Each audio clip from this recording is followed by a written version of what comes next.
Our top story tonight, we are looking at what's ahead for a former teacher assistant in St. Johns County as he withdraws his guilty plea for charges of child sexual abuse.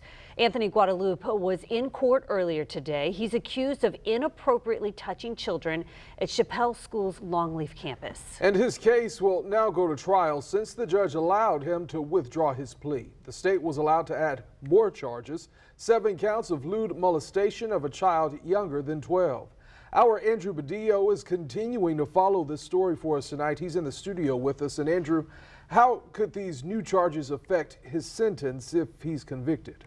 Anthony Guadalupe now faces a new minimum sentence of 103 years in prison.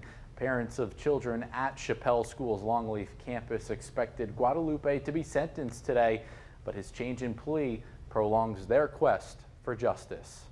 We're in it for the long haul. We want justice to be served, and that's it. And then we move on. Jesse Angier is a Chappelle School parent. Yeah, we were expecting this to be over today. Angier was surprised to see Anthony Guadalupe withdraw his guilty plea.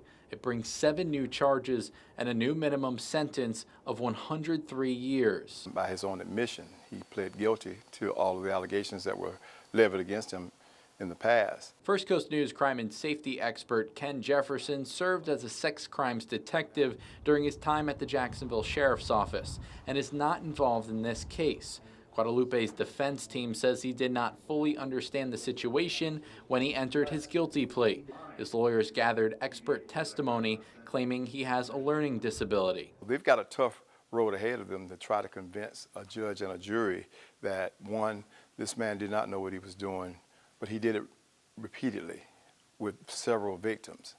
That causes an alarm or a red flag right there. Prosecutors say classroom surveillance footage showed Guadalupe assaulting a 4-year-old child in 2022.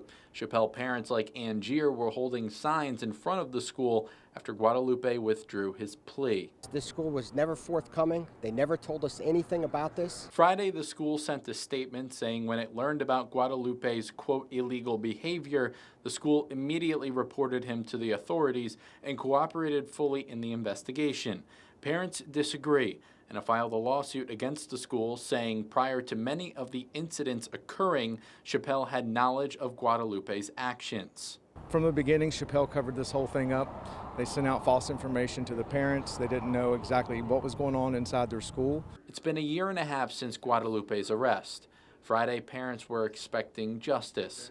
Now they have to wait for a trial. We don't want to put our kids through that, but it's not a choice that we have now.